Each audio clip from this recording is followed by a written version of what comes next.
செங்கதிரின் சொந்தங்கள் அனைவருக்கும் வணக்கம். இன்றைய நாளுக்கான முக்கிய செய்திகள். முதலில் தலைப்புச் செய்திகள். சிஐடியில் முன்னிலையான ரணில் கைது. இலங்கை வரலாற்றில் ஜனாதிபதியாக பதவி வகித்த ஒருவர் கைது செய்யப்படுவது இதுவே முதல் முறை. மறுபுறம் ரணிலின் நெருங்கிய சகாவும் லஞ்ச ஊழல் ஆணைக்குழுவில் முன்னிலை. நீக்கப்படுகின்றது பயங்கரவாத தடை சட்டம். அரசாங்கத்தின் அதிரடி அறிவிப்பு. வெளியாகும் வர்த்தமானி அறிவித்தல். பிரபாகரனின் பெயரை பயன்படுத்த வேண்டாம். அரச தரப்பிற்கு எச்சரிக்கை விடுத்த அர்ச்சுனா எம்பி. பிரபாகரன் ගැන අපි කතා කරනවා. ඒක අපේ දෙයියෝ. ඔබතුමාලා කතා කරන්න ඔබතුමාලා අපේ அரச ஊழியர்களுக்கு சம்பளம் நிறுத்தமா? சற்று முன் வெளியான அதிர்ச்சி தகவல். அஸ்வசிம விண்ணப்பதாரர்கள் தொடர்பாக அரசாங்கம் வெளியிட்ட முக்கிய அறிவிப்பு. மற்றும் ஒரு நிவாரண திட்டம். நாட்டு மக்களுக்கு வெளியான மகிழ்ச்சி தகவல். தென் அமெரிக்காவில் 7.5 மேக்னியூட் அளவிலான நில அதிர்வு. சுனாமி எச்சரிக்கை குறித்து அவதானம். செய்திகளை உடனுக்குடன் அறிந்து கொள்ள மறக்காமல் செங்கதிர் சேனலை சப்ஸ்கிரைப் செய்யுங்கள். முன்னாள் ஜனாதிபதி ரணில் விக்ரமசிங்க குற்றப்புலனாய்வு திணைக்களத்தினரால் கைது செய்யப்பட்டுள்ளார். முன்னாள் ஜனாதிபதி ரணில் விக்ரமசிங்க இன்று நிதி குற்றப்புலனாய்வு பிரிவுக்கு வாக்குமூலம் அளிப்பதற்காக முன்னிலையாகியிருந்தார். அவரது பதவிக்காலத்தில் அமெரிக்காவிற்கும் பின்னர் இங்கிலாந்திற்கும் பயணம் மேற்கொண்டார். இந்நிலையில் இங்கிலாந்து பயணத்தின் ஒரு பகுதி தனிப்பட்ட காரணங்களுக்காக மேற்கொள்ளப்பட்டதாகவும் ஆனால் அரச நிதியில் இருந்து நிதியளிக்கப்பட்டதாகவும் ரூபாய் 16.9 மில்லியன் செலவாகியதாகவும் போலீசார் தெரிவித்த நிலையில் அது தொடர்பிலான விசாரணைக்காகவே அழைக்கப்பட்டிருந்தார். விசாரணையின் ஒரு பகுதியாக முன்னாள் ஜனாதிபதியின் செயலாளராக இருந்த சமன் ஏக்கநாயக்க மற்றும் ரணிலின் தனிப்பட்ட செயலாளராக இருந்த சாண்ட்ரோ பெரேரா ஆகியோரிடம் போலீசார் ஏற்கனவே வாக்குமூலம் பெறப்பட்டிருந்தது. இலங்கை வரலாற்றில் ஜனாதிபதியாக பதவி வகித்த ஒருவர் கைது செய்யப்படுவது இதுவே முதல் முறை என்பதும் குறிப்பிடத்தக்கது. இதனிடையே மேலும் முன்னாள் அமைச்சர் அகில விராஜ் காரியவசம் இன்று லஞ்சம் அல்லது ஊழல் குற்றச்சாட்டுகளை விசாரிக்கும் ஆணைக்குழுவில் முன்னிலையானார். வாக்குமூலம் அளிப்பதற்காக இன்று காலை அவர் முன்னிலையானதாக தெரிவிக்கப்படுகின்றது. ஸ்ரீகோத்தாவில் உள்ள ஐக்கிய தேசிய கட்சி தலைமையகத்தில் புதுப்பித்தல் பணிக்காக பொறியியல் கூட்டுத்தாபனத்தின் ஊழியர்கள் பயன்படுத்தப்பட்ட சம்பவம் தொடர்பாக வாக்குமூலம் அளிப்பதற்காக இவ்வாறு முன்னிலையாகியதாக குறிப்பிடப்படுகின்றது. பயங்கரவாத தடை சட்டம் செப்டம்பர் மாத இறுதிக்குள் ரத்து செய்யப்படும் என வெளிவிவகார அமைச்சர் விஜித ஹேரத் தெரிவித்தார். இன்றைய பாராளுமன்ற அமர்வில் உரையாற்றுகையிலேயே அவர் இதனை தெரிவித்தார். பயங்கரவாத தடை சட்டத்தை ஒழிப்பதற்கான வர்த்தமானி அடுத்த மாத தொடக்கத்தில் வெளியிடப்படும் என்று வெளிவிவகார அமைச்சர் விஜித ஹேரத் இன்று தெரிவித்தார். பயங்கரவாத தடை சட்டத்தை ஒழிப்பது குறித்து ஆராய்வதற்காக நியமிக்கப்பட்ட ஜனாதிபதி சட்டத்தரணி ரியன்சி அர்சலகுலரத்ன தலைமையிலான குழுவின் அறிக்கை அடுத்த மாத தொடக்கத்தில் கிடைக்கும் என்று அவர் கூறினார். நாட்டின் பாதுகாப்பை உறுதி செய்வதற்கான புதிய சட்டம் பயங்கரவாத சட்டத்திற்கு பதிலாக இயற்றப்படும் என அவர் குறிப்பிட்டார். தமிழீழ விடுதலை புலிகள் அமைப்பின் தலைவர் பிரபாகரன் தொடர்பில் கதைக்க அமைச்சர் விமல் ரத்நாயக்கவிற்கு எவ்வித நிலைப்பாடும் இல்லை என பாராளுமன்ற உறுப்பினர் ராமநாதன் அர்ச்சுனா ஆவேசமாக தெரிவித்துள்ளார். பாராளுமன்றில் கருத்து தெரிவிக்கும் போதே அவர் இதனை கூறியுள்ளார். இதன்போது மேலும் கருத்து தெரிவித்த அவர் அமைச்சர் விமல் ரத்நாயக்க யாழ்ப்பாணம் சென்றபோது விடுதலை புலிகளின் தலைவர் பிரபாகரன் இருக்கும் போது யாழில் மாஃபியா இருக்கவில்லை என அவர் தெரிவித்தார். மாகாண சபை தேர்தல் நெருங்கி வருவதால் யாழில் சென்று பிரபாகரன் பற்றி கதைக்கின்றனர். நீங்கள் பிரபாகரன் பற்றி கதைக்க வேண்டாம். நீங்கள் நாட்டிற்காக உங்களுக்காக போராடிய இராணுவ வீரர்கள் பற்றி பேசுங்கள். எங்களுக்கு பிரபாகரன் தொடர்பில் உயர் நிலைப்பாடு உள்ளது. அதற்காக மீண்டும் நாம் பிரிவினைவாத போரை ஏற்படுத்தவில்லை. நீங்கள் தேர்தல் காலங்களில் பொய் சொன்னீர்கள். நாங்கள் அதை நம்பி வாக்களித்தோம். இன்று மாகாண சபை தேர்தல் நெருங்கி வருவதால் பிரபாகரன் பற்றி கதைத்து பிரபாகரனின் பெயரை குறிப்பிட்டு வாக்குகளை பெற்றுக்கொள்ள முயற்சிக்கின்றீர்கள் என அவர் ஆவேசமாக குறிப்பிட்டுள்ளார். කතා කළ තිබ්බ ප්‍රභාකරන් හිටපු නිසා තමා ජැෆ්නාවල මාෆියා තිබ්බ නැහැ කියලා. හැබැයි මම කියන්නේ ප්‍රභාකරන් ගැන අපි කතා කරනවා. ඒක අපේ දෙයියෝ.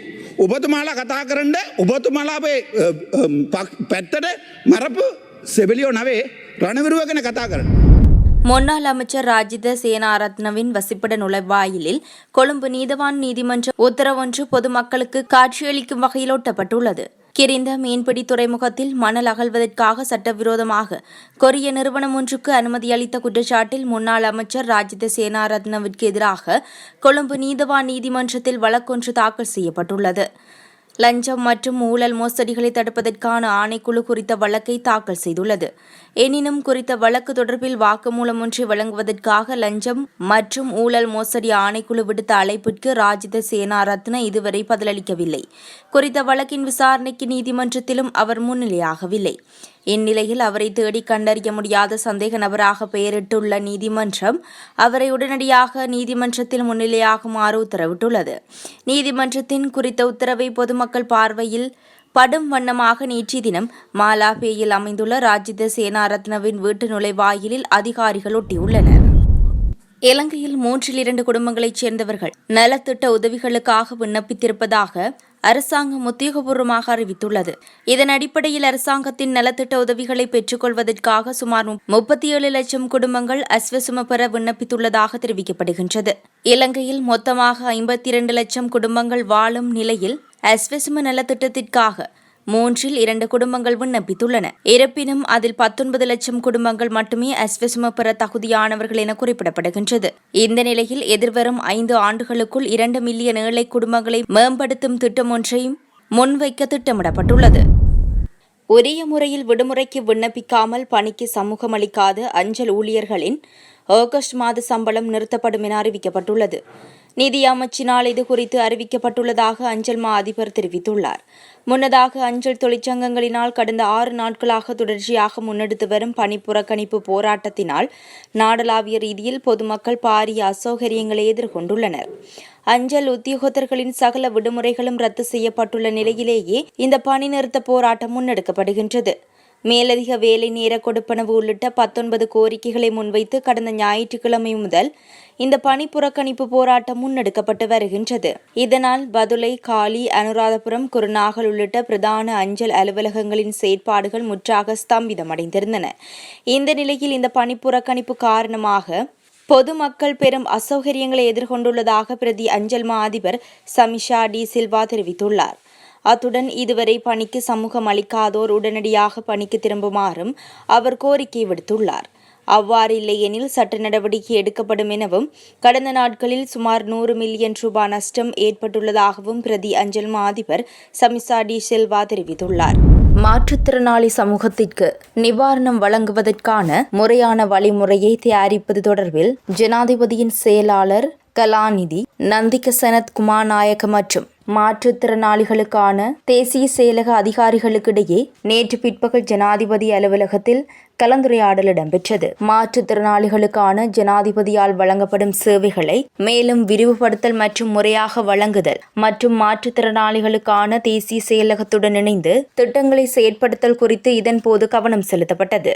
மாற்றுத்திறனாளிகளுக்கு வழங்கப்படும் மருத்துவ உதவிகளை மேலும் விரிவுபடுத்துவது, மாற்றுத்திறனாளிகளுக்கு வழங்கப்படும் மருத்துவ உதவிகளை அதிகரிப்பது, அவர்களை வலுவூட்ட தேவையான உபகரணங்களை வழங்குதல், அந்த குடும்பங்களில் உள்ள பிள்ளைகளின் கல்வியை தொடர்ச்சியாக முன்னெடுக்க உதவுதல், மாற்றுத்திறனாளி பிள்ளைகளுக்கு கல்விக்கான உதவிகளை வழங்குதல் போன்றவற்றை ஜனாதிபதி நிதியத்தினூடாக முன்னெடுக்கவும், தற்பொழுது வழங்கப்படும் சேவைகளை மேலும் செயற்திறனுடன் மேற்கொள்ள நடவடிக்கை எடுப்பதாக ஜனாதிபதியின் செயலாளர் கலாநிதி நந்திக சனத் குமாநாயக்க தெரிவித்தார். தென் அமெரிக்காவில் இன்று 7.5 மெக்னியூட் அளவிலான வலுவான நில அதிர்வு ஏற்பட்டதை தொடர்ந்து ஆழிப்பேரலை அபாயம் இல்லை என்று அதிகாரிகள் தெரிவித்துள்ளதாக வெளிநாட்டு ஊடகங்கள் செய்தி வெளியிட்டுள்ளன. தென் அமெரிக்காவின் தெற்கு முனைக்கும் அண்டார்டிகாவிற்கும் இடையில் அமைந்துள்ள நேர்நிலையான ட்ரேக் கடல் பெருவழியில் நில அதிர்வு ஏற்பட்டதாக தகவல் தெரிவிக்கின்றன. முன்னதாக நில அதிர்வு 8.0 மெக்னியூட் அளவில் பதிவானது. ஆனால் பின்னர் அமெரிக்க புவியியல் ஆய்வு மையம் அதனை 7.5 மெக்னியூட் அளவாக குறைத்தது. சேதம் குறித்த தகவல் எதுவும் இதுவரை இல்லை என வெளிநாட்டு ஊடகங்கள் செய்தி வெளியிட்டுள்ளன. இத்துடன் செங்கதிரின் இன்றைய பிரதான செய்திகள் நிறைவு பெறுகின்றன. எமது அடுத்த பிரதான செய்திகளை நாளை எதிர்பாருங்கள். செய்திகளை உடனுக்குடன் அறிந்து கொள்ள மறக்காமல் செங்கதிர் சேனலை சப்ஸ்கிரைப் செய்யுங்கள்.